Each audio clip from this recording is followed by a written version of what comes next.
তাফসীর মাহফিল CHP।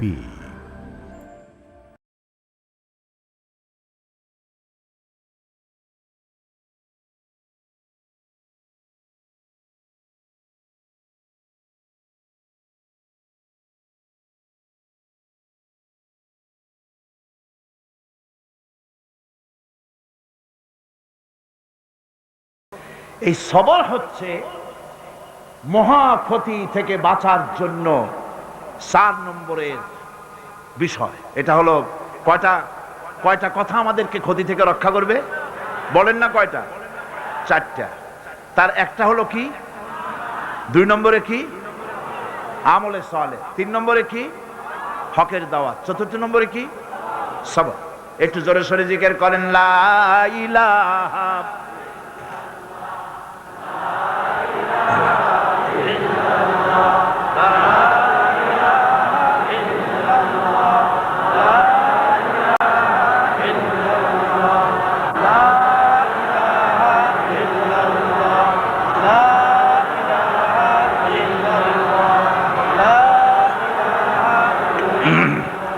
লা ইলাহা ইল্লাল্লাহু মুহাম্মাদুর রাসূলুল্লাহ।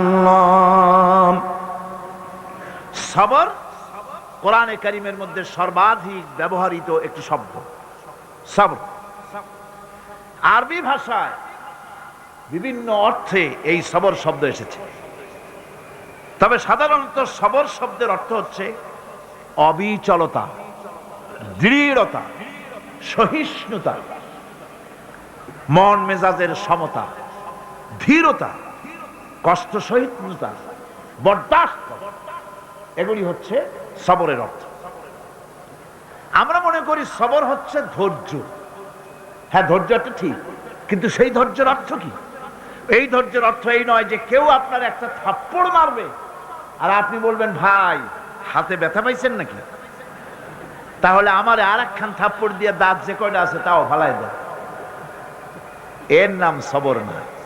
সবর হলো বিপদে আপনি হতাশ হবেন না, বিপদে ভেঙে পড়বেন না, বিপদে থাকবেন দৃঢ়, অবিচল, মাথা ঠান্ডা, সুস্থ মস্তিষ্কে বিপদকে ওভারকাম করার জন্য কৌশল অবলম্বন করবেন। এটাই হচ্ছে সবর।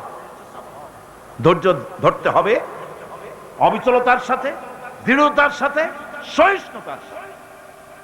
এই ব্যাখ্যা দিতে গিয়ে আমি একটা স্টোরি এভাবে বলি। এক সাপ নাকি একবার এক পীর সাহেবের কাছে মুরিদ হয়েছিল। তো পীর সাহেব বলছেন, না বাবা, আমি সাপের মুরিদ বানাই না। কয় যে, না হুজুর, বহুত আশা করে আসছি, গল্প তো, বহুত আশা করে আসছি, আমার মুরিদ বানান। আচ্ছা ঠিক আছে, তবে তোমাকে একটা কাজ করতে হবে। কি কাজ?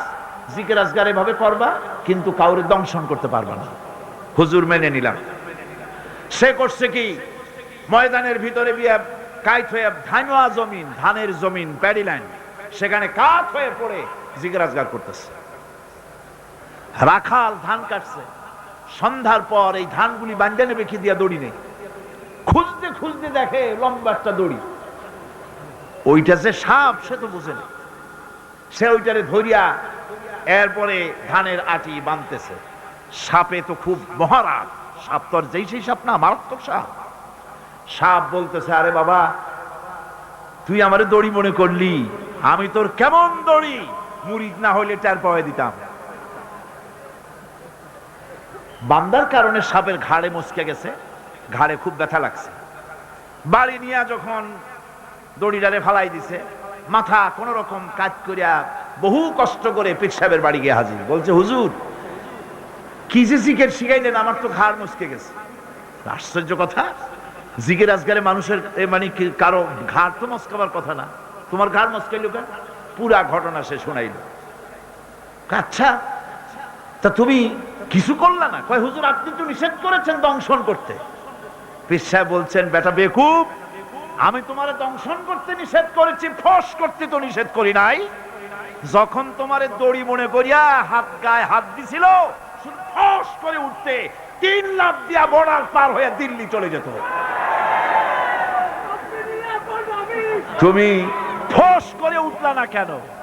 সুতরাং ধৈর্যের অর্থ এটা নয় যে আপনারে পাড়াইতে থাকবে, থাপড়াইতে থাকবে, আর আপনি কবেন যে আল্লাহ আমি ধৈর্য ধরতেছি, ইন্নাল্লাহ মা'আস সাবিরিন। এটার নাম ধৈর্য না। ধৈর্য হচ্ছে ওভারকাম করতে হবে, পরিস্থিতির মোকাবেলা করতে হবে অত্যন্ত সহিষ্ণুতার সাথে, বুদ্ধিমত্তার সাথে, দৃঢ়তার সাথে, অবিচলতার সাথে। এটার নাম হচ্ছে সবর। সমস্ত নবীদের উপরে বিপদ এসেছে, সব নবীদের উপরে বিপদ এসেছে, কিন্তু কোন নবী, কোন পয়গম্বর এই বিপদে অধৈর্য হন নাই। ঠিক কিনা? হযরত আইয়ুব আলাইহিস সালামের উপরে বিপদ আসলো, 1 বছর 2 বছর নয়, 18টি বছর পর্যন্ত রোগাক্রান্ত হয়ে পড়লেন। শরীরে ব্যাধি হলো, গোশতগুলির মধ্যে কীড়া হয়ে গেল, পোকা হয়ে গেল। তিনি ধৈর্য ধারণ করলেন। বিবি বাল বাচ্চা দূরে চলে গেল। জঙ্গলের ভিতরে যখন তার জিহ্বার ভিতরে পোকা হওয়া শুরু করে দিল, হযরতে আইয়ুব আলাইহিস সালাম তখন আল্লাহ রাব্বুল আলামিনের দরবারে দোয়া করলেন, রব্বুল আলামিন এখন তো আমার জিহ্বায় পোকা ধরা শুরু হয়ে গেছে, আমার জিহ্বায় যদি পোকা হয় তোমার মতো আল্লাহর নামের জিকির কি দিয়া করব? আল্লাহ রাব্বুল আলামিন হযরত আইয়ুব আলাইহিস সালামকে ক্ষমা করে দিলেন, মাফ করে দিলেন, রোগ শেফা করে দিলেন। অধৈর্য তিনি হন নাই, ধৈর্য ধারণ করেছিলেন। হযরতে ইউসুফ আলাইহিস সালাম, হযরতে ইয়াকুব আলাইহিস সালামের চোখের থেকে তাকে সরায় দেওয়া হলো।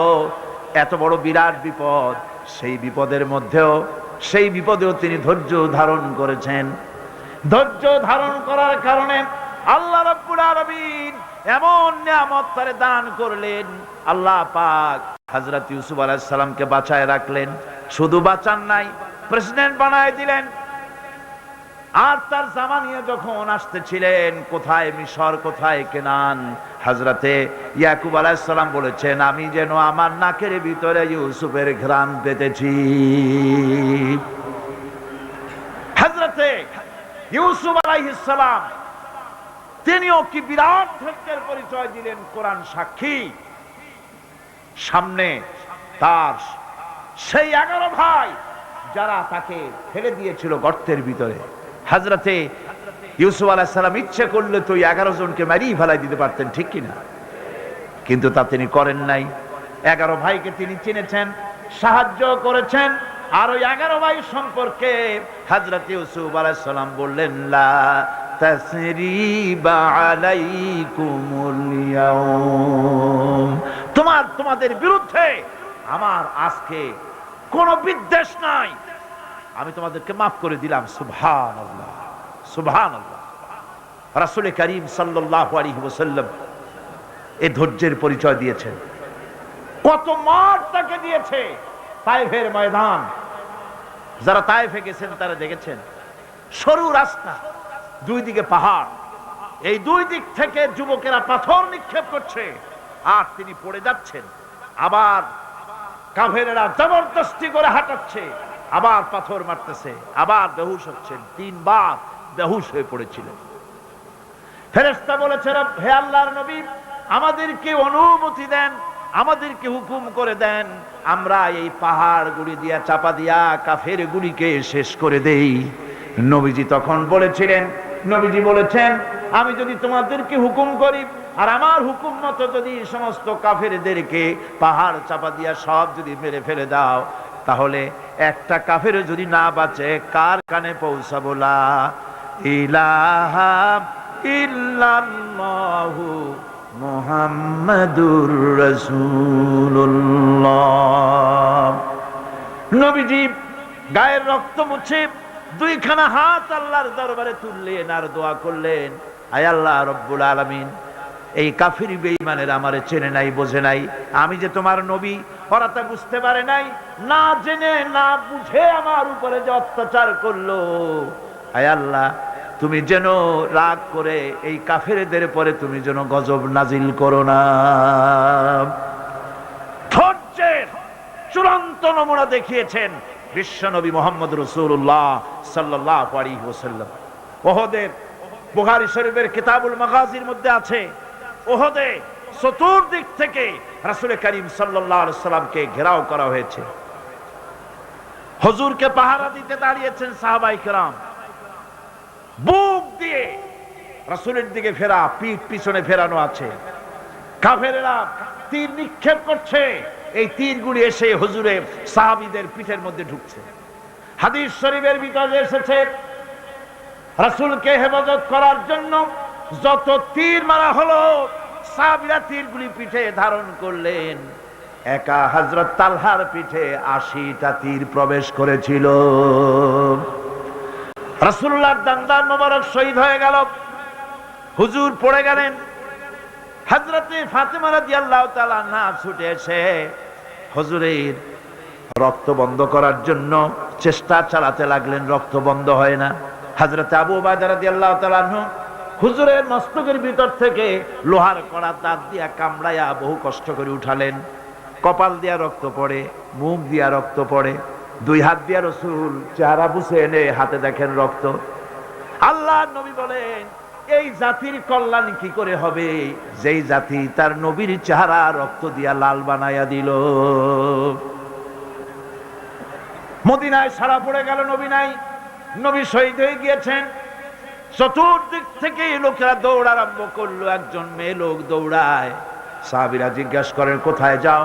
মেয়ে লোকটি বলতেছেন, উহুদের দিকে যাই। বলে যাই কোনো লাভ নাই, উহুদে যে যেতেছো যে কোনো লাভ নাই, যেহেতু তোমার যে দুটি ছেলে ছিল, ছেলে দুটি শহীদ হয়ে গিয়েছে। মেয়ে লোকটি বলছে, কে শহীদ হয়েছে শুনতে চাই না, আল্লাহর নবী কেমন আছেন সেটা জানাও।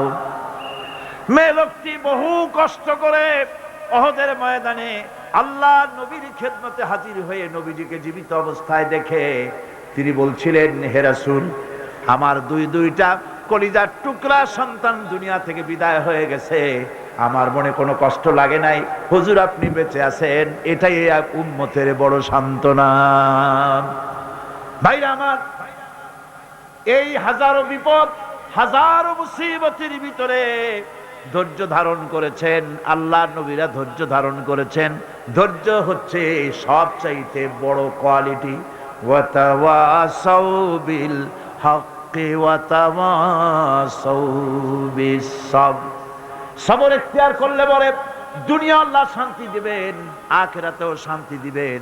আজ আমার দেশে যত সবচাইতে বেশি যে জিনিসের অভাব, তার নাম হলো সবর। কিসের অভাব? সবরের অভাব। গাড়িতে উঠতে দেখেন বেসবরি কারে বলে, দোকানে যান বেসবরির আলামত দেখতে পাবেন, যেখানে যান মানুষ দারুণ বেসবর হয়ে যায়। অথচ সবর ইখতিয়ার করা হলো মুমিনের সবচাইতে একটা বড় কোয়ালিটি, ধৈর্য ধারণ করা। এই ধৈর্যের কোয়ালিটি আজ মুসলমান হারিয়ে ফেলেছে। আমরা যদি ধৈর্য অবলম্বন করতে পারি, বিপদ ও মুসিবতে আমরা যদি আমাদের কদমকে মজবুত করে রাখতে পারি, তাহলে আমাদের সমাজে ইসলামের বিপ্লব হবে। এই বিপ্লব কেউ ঠেকাতে পারবে না ইনশাআল্লাহ। বিপদে দৃঢ় হতে হবে, মজবুত হতে হবে, সবর ইখতিয়ার করতে হবে, তাহলেই আমাদের কাঙ্ক্ষিত আল্লাহর দ্বীন জমিনে প্রতিষ্ঠিত হবে। মহব্বতের সাথে একটু জিকির করেন, সুবহানাল্লাহ, আলহামদুলিল্লাহ, লা ইলাহা ইল্লাল্লাহ, সুবহানাল্লাহ, আলহামদুলিল্লাহ, লা ইলাহা ইল্লাল্লাহ, সুবহানাল্লাহ, আলহামদুলিল্লাহ, লা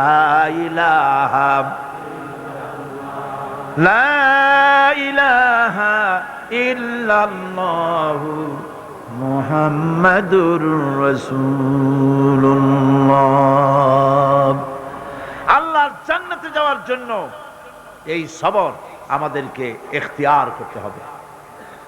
আমরা কি আল্লাহর জান্নাতে যেতে চাই? আমরা কি জান্নাতে যেতে চাই? অবশ্যই আল্লাহর জান্নাতে আমরা যেতে চাই।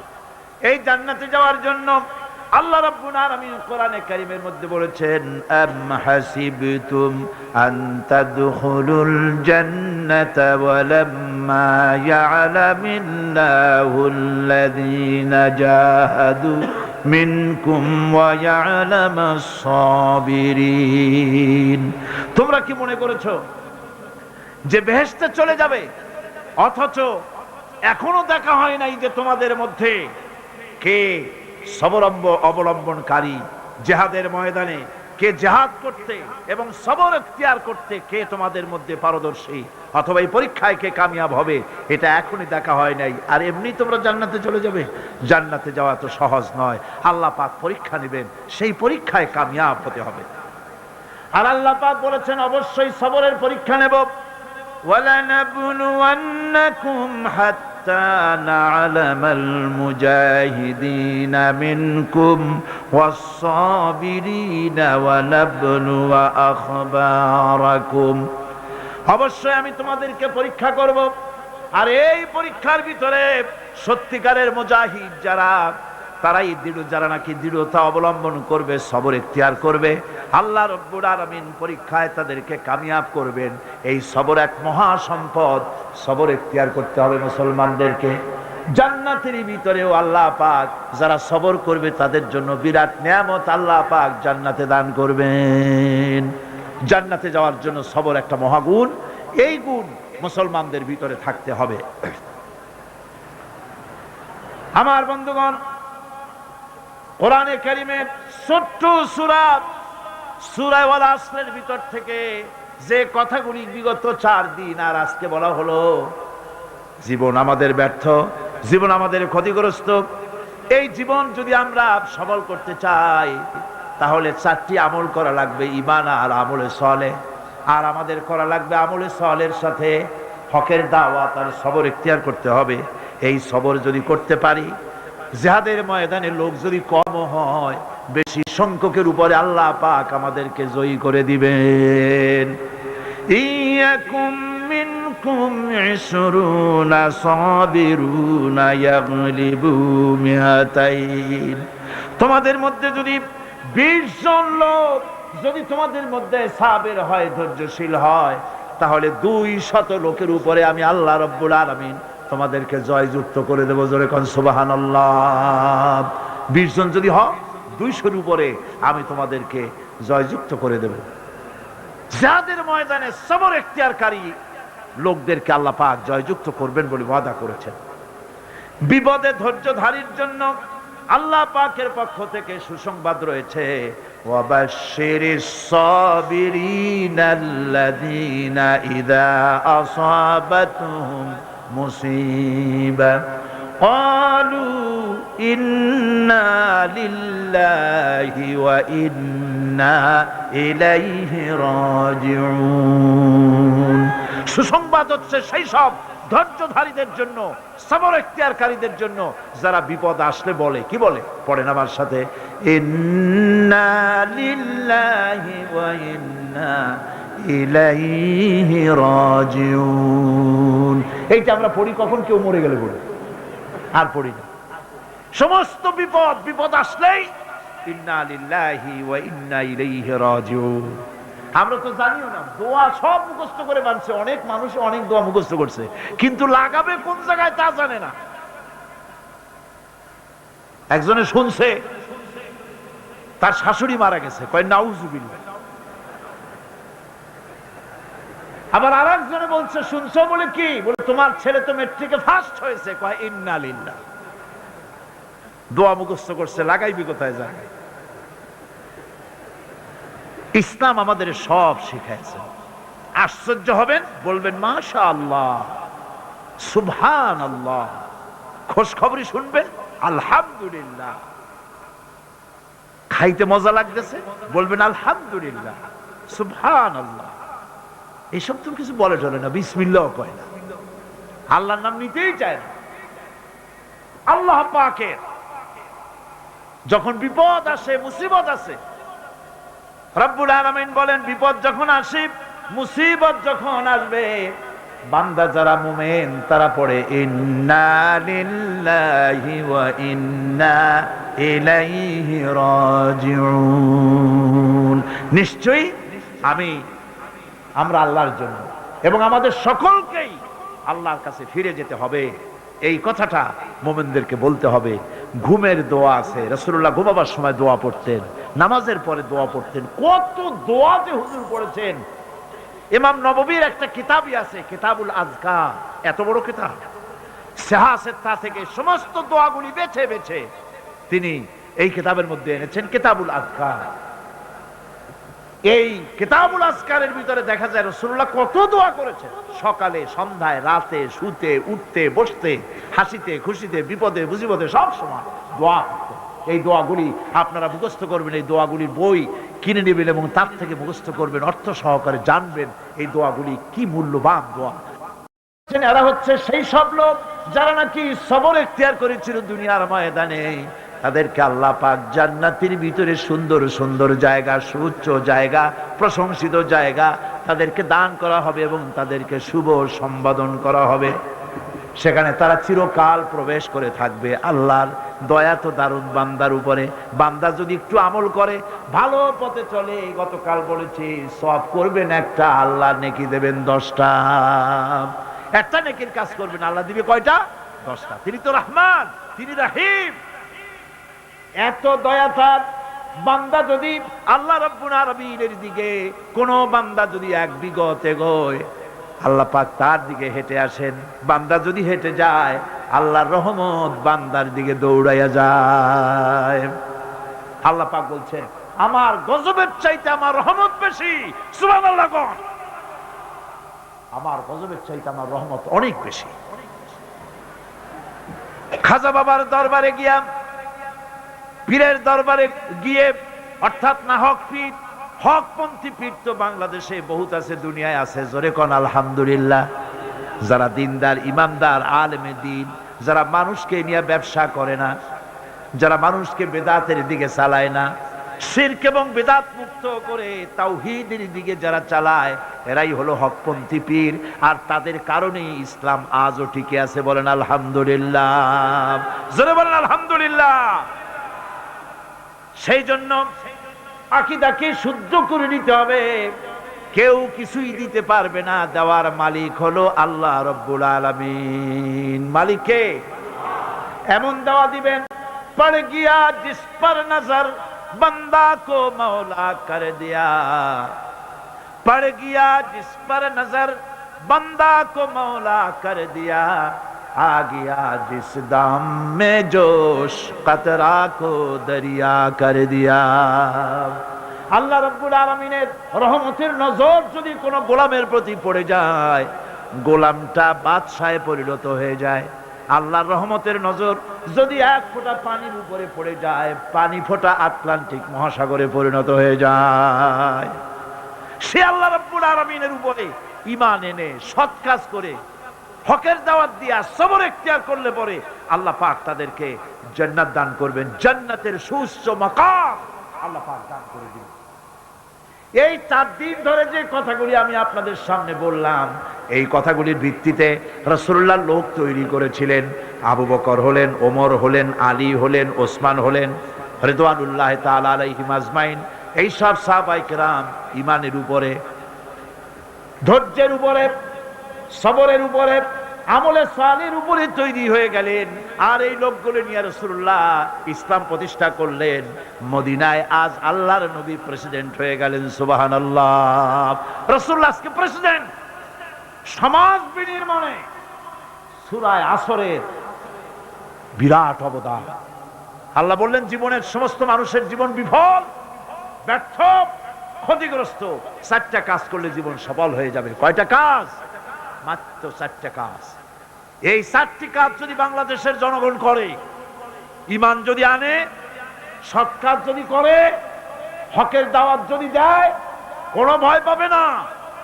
মসজিদের মেম্বারে বসে হক কথা বলবে, তাতে চাকরি থাকুক আর চলে যাক। এর নাম ইমাম। এর নাম কি? এর নাম ইমাম। ওই যে ভারতের ইমাম বুখারীর কথা বোধহয় গত বছর বলছিলাম। ইমাম বুখারীর কথা, বাপের বেটা। দেখছেন কথা কি কায়দায় কয়। সুবহানাল্লাহ বিহামদি। তিনি কোরআন শরীফের বিরুদ্ধে যখন কলকাতা হাইকোর্টে কেস করা হলো, কোরআন শরীফকে ব্যান করে দেওয়া হবে, নাউযুবিল্লাহি মিন যালিক। ভারতের বুকে শাহী জুমা মসজিদের ইমাম আব্দুল্লাহ বুখারী তিনি বক্তৃতা করেছেন, খুতবা দিয়েছেন। সেই খুতবার মধ্যে বলেছেন, আমি শুধু দিল্লি জুমা মসজিদের ইমাম নই, আমি ভারতের 20 কোটি মুসলমানের ইমাম। এ ভারতকে আমরা সাজাইছি, ভারতের কুতুব মিনার আমার করা, ভারতের তাজমহল, শীষমহল, দেওয়ানি আম, দেওয়ানি খাস সব মুসলমানদের করা। ভারত, পৃথিবীর মানুষেরা ভারতে যা দেখতে যায় সব কার করা? আমার মুসলমানের করা। ইমাম বুখারী বলেছেন, আমাদের করা সেই দেশের বুকে 20 কোটি মুসলমানের কলিজার সাথে সম্পর্কিত, 20 কোটি মুসলমানের কলিজার সাথে সম্পর্কিত কোরআন ব্যান করবে। যদি কোন কোর্টের, এই ভারতবর্ষে, ভারতের, ইন্ডিয়ার কোন কোর্টের কোন বিচারপতি কোরআনকে ব্যান করা হলো এই রায় যদি ঘোষণা করে, তাহলে সেই বিচারপতিকে পালাইয়া ধরিয়া আমি আমার বাম হাত দিয়ে তার জিহ্বাটা টেনে ছিঁড়ে ফেলে দেব।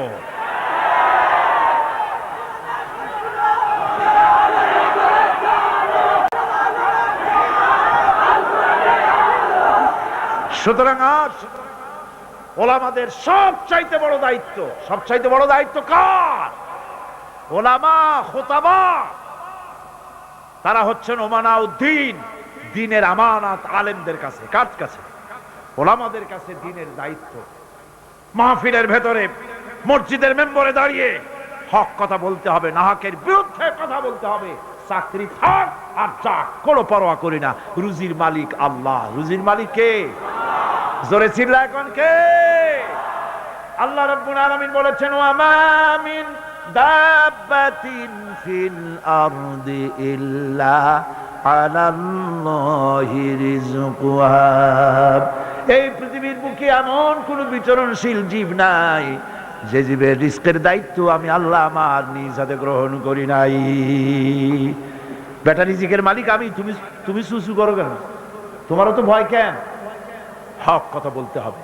হক কথা যদি সাহাবায়ে কিরাম না বলতেন, তাহলে মক্কা ইসলাম শেষ হয়ে যেত, মদিনা পর্যন্ত আসতে পারতো না। ঠিক কি রকম? আমাদের শানদার মাঝি, ওলামায়ে কিরামদের রয়েছে শানদার মাঝি, অর্থাৎ উজ্জ্বল অতীত, উজ্জ্বল অতীত। স্বাধীনতা সংগ্রামে ওলামাদের অবদান অনস্বীকার্য। মাওলানা মুহাম্মদ আলী, মাওলানা শওকত আলী, মাওলানা জাফর থানেশ্বরী, মাওলানা শিব্বির আহমদ ওসমানী, মাওলানা সৈয়দ আবুল আলা মওদুদি, আল্লাহর যথেষ্ট বড় বড় আলেম ব্রিটিশের গোলামি থেকে দেশকে মুক্ত করার সংগ্রামে অবতীর্ণ হয়েছিলেন। মাওলানা জাফর থানেশ্বরীকে ব্রিটিশ গভর্নমেন্ট গ্রেফতার করেছে, তাকে জেলে রেখেছে। বিচার হলো, বিচারে তাকে আন্দামান দ্বীপে দ্বীপান্তরিত করা হবে। তাকে লোহার জিনজির পরানো হয়েছে। উপমহাদেশের ওলামাদের মধ্যে শীর্ষস্থানীয় আলেম মাওলানা জাফর থানেশ্বরী, গলায় শিকল পরানো, কোমরে শিকল পরানো, পায়ে শিকল পরানো, হাতে শিকল পরানো। এই অবস্থায় ব্রিটিশ পুলিশেরা তাকে টানতে টানতে নিয়ে যাচ্ছে জাহাজের দিকে, আন্দামান নিয়ে যাবে। হাজার হাজার মানুষ বোবার মতো তাকায় আছে। অস্ত্রের সামনে কথা বলার সাহস কারো নাই। সকলের চোখ থেকে পানি ঝরছে। যাতে এত শ্রদ্ধা করতাম, যার বক্তৃতা শুনতে হাজার হাজার মানুষের ঢল নামতো, তারা আজকে বান্ধে নিয়ে যাচ্ছে। তিনি এদিক ওদিক তাকাচ্ছেন আর হাসি মুখে এগিয়ে যাচ্ছেন। হঠাৎ করে নজর পড়লো যারা দাঁড়িয়ে আছে তাদের মধ্যে 2-3টা ছোট্ট বাচ্চা নিয়ে বোরখা পরা একটা মেয়ে লোক দাঁড়ানো।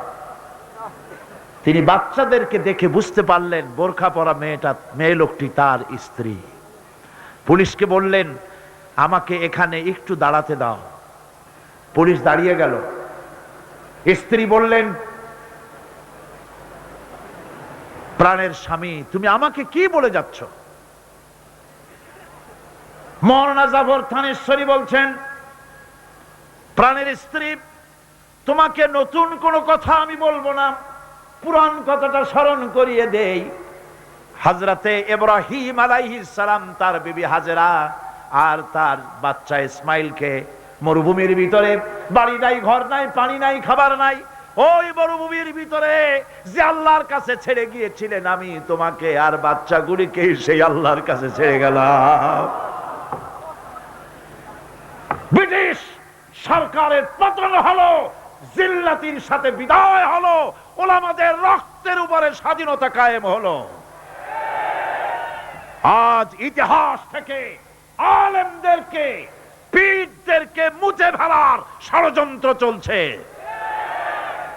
এদেশে ইসলাম এনেছে আল্লাহর ওলিরা, আল্লাহর পীর বুজুর্গ, আল্লাহর ওলিরা, তারা এই দেশে ওলামায়ে কেরাম ইসলাম এদেশে এনেছেন। তাদের কারণেই এই দেশে লক্ষ লক্ষ মসজিদ হয়েছে, মাদ্রাসা হয়েছে। ওলামায়ে কেরামদের সঙ্গে বেয়াদবি করে কোন সরকার টিকতে পারে নাই, ভবিষ্যতেও। ওলামাদের আজ এক হওয়ার সময় এসেছে। ওয়াতাসিমু বিহাবলিল্লাহি জামিআন ওয়ালা তাফাররাকু, ঐক্যবদ্ধ হয়ে আমার রশিকে মজবুত ভাবে ধারণ করো। আমার রশি হলো কি? জোরে কোন কি? এই রশি, এটাকে আল্লাহ রশি বললেন। হাবলুল্লাহ, এটা আল্লাহর রশি। এই রশি আল্লাহ ছাড়িয়ে দিলেন কোথায়? দুনিয়ায়। আমরা ছিলাম কোথায়? তাও মনে নেই। আমরা ছিলাম জান্নাতে। আমাদের বাপ মা কোথায় ছিলেন? জান্নাতে ছিলেন। জান্নাত থেকে পড়লাম কোথায়? দুনিয়া নামক কুয়ার মধ্যে। কুয়া থেকে, কুয়ায় পতিত মানুষ উঠাবার জন্যে সবচাইতে সুন্দর জিনিস কি? বাঁশ না লাঠি? রশি। রশি হলো সবচাইতে উপকারী। এখন এই রশি ধরে আপনি মানুষ উঠাবেন, সেজন্য সেই রশির আবার দুইটা শর্ত থাকতে হবে। রশির শর্ত কয়টা হবে? দুইটা। একটা শর্ত হলো রশিটা যেন পচা পাটের দড়ি না হয়, তাহলে নিচে যারা পড়ছে এরা যদি রশি ধরে আর উপর দিয়ে যদি টান দেয়, রশি ছিঁড়িয়া যাও বাঁচত তাও শেষ। রশিটা হইতে হবে মজবুত। রশিটা কি হইতে হবে?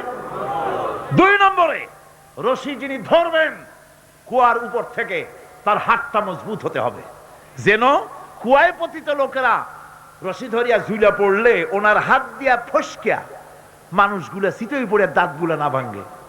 সেই জন্য হাতটা কি হতে হবে? এবার আপনারা বলেন, হাবলুল্লাহ আল্লাহর রশি কি কোনো পচা পাটের দড়ি নাকি? আল্লাহর হাত কি কোনো শিথিল হাত নাকি? আল্লাহ বলছেন, ওই দুনিয়ার মানুষেরা, জান্নাতি তোমরা ছিলা, দুনিয়ায় আমি পাঠাইছি, উঠায় আনার জন্য রশি নাজিল করে দিলাম। রশি হলো কোরআন। ওয়াতাসিমু বিহাবলিল্লাহি জামিআ, আস্তাতা বলা হয় নাই যেখান দিয়ে খুশি সেখান দিয়ে ধরো, এরকম না, সবাই মিলে এক জায়গা দিয়া ধরো। রশির অপার প্রান্ত ধরে টেনে আমি আল্লাহ তোমাদেরকে আবার হারানো জান্নাতে পৌঁছাইয়া দেব। হারানো জান্নাতে আমরা কি আবার ফিরে যেতে চাই? কারা কারা চাই? আলহামদুলিল্লাহ, জোরে কোন আলহামদুলিল্লাহ।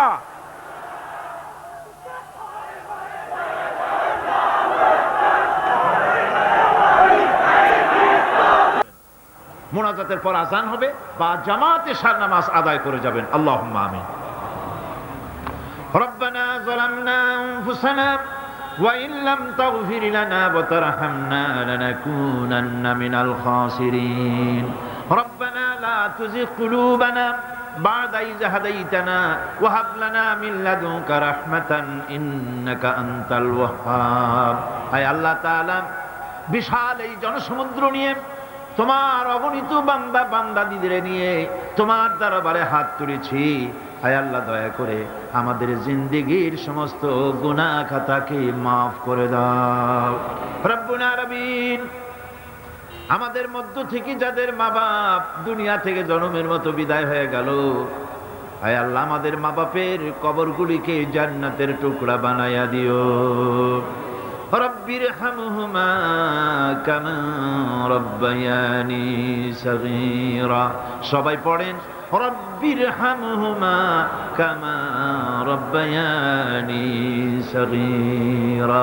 আয় আল্লাহ রাব্বুল আলামিন, এই মাহফিলে দোয়া কবুল হয় এরকমের ধারণা অনেকের জন্মে গেছে। যেহেতু এটা কোরআনের মাহফিল, এই ধারণার বশবর্তী হয়ে অনেকেই দোয়া চেয়ে পাঠায় দেশ থেকে বিদেশ থেকে। আয় আল্লাহ তাআলা, তুমি দোয়া কবুল করেছো এমন বহু প্রমাণ আমরা ইতিমধ্যেই পেয়ে গেছি। আর আমরা জানি তুমি বলেছো উদুনি আস্তাজিব লাকুম, আমারে ডাকো আমি ডাকের সাড়া দিয়ে দেব। রব্বুল আলামিন, বিনীত ভাবি তোমার আলিশান দরবারে, শাহী দরবারে গোলামের মতো ফরিয়াদ জানাই, যত মানুষ তোমার বান্দা বান্দিরা যত নেক নিয়ত করে দোয়া চায় সকলের দোয়া কবুল করে নিও। সমস্ত মানুষের অভাব অভিযোগ দূর করে দিও রব্বুল আলামিন। এই মাহফিল অতীতেও তুমি ঋণযুক্ত রাখো নাই, এবারও যেন ঋণগ্রস্ত হয়ে না থাকে। এই শহরে কত বড় বড় ধনী আছে বাবু, তাদের দিলগুলিকে নরম করে দিও। তোমার বান্দা বান্দির দিল নরম করে এই বাজেট যা রয়েছে আল্লাহ তুমি তা পুরা করে তার থেকে আরো বেশি দিয়ে দিও রব্বুল আলামিন। হায় আল্লাহ তাআলা, কোরআনের মাহফিলে বসলাম, যেই হাদিস দিয়ে মাহফিলটা শুরু করেছিলাম, তোমার হাবিব বলেছেন কোরআনের মাহফিলে, জিকিরের মাহফিলে, তোমার আলোচনার মাহফিলে, তোমার হাবিবের আলোচনার মাহফিলে কোন মানুষ এসে হতভাগ্য হয় না বলে তোমার হাবিব বলেছেন। তোমার উদ্ধৃতি দিয়ে তিনি বলেছেন, মাবুদ এই মাহফিলে আমাদের ভাগ্য তুমি বদলাইয়া দাও, আমাদের সাইয়াদ গুলি দয়া করে তুমি হাসানাত দিয়ে বদলাইয়া দাও রব্বুল আলামিন। সমস্ত আলেম ওলামাদের হায়াত দারাজ করে দাও। ইসলামী চিন্তাবিদ, ইসলামী বুদ্ধিজীবী, ইসলাম যারা চায়, ইসলাম যারা ভালোবাসে, তাদের সকলকে আল্লাহ তুমি এক বানায় দাও। আয় আল্লাহ তাআলা, এই মাহফিলে যত লোক উপস্থিত হয়েছে কাউকে তুমি মাহরুম করে দিও না। সকলের ঝুলি তোমার রহমত দিয়ে আল্লাহ তুমি ভরে দাও। আল্লাহুম্মা জিদনা ওয়ালা তানকুসনা وأكرمنا ولا تهنا وأعطنا ولا تحرمنا وآثرنا ولا تؤثر علينا واردنا وأرض عنا يا كريم يا رب العالمين. ربنا تقبل منا إنك أنت السميع العليم وتب علينا إنك أنت التواب الرحيم. سبحان ربك رب العزة عما يصفون وسلام على المرسلين الحمد لله رب العالمين. بحق لا إله إلا الله محمد رسول الله. السلام عليكم ورحمة الله.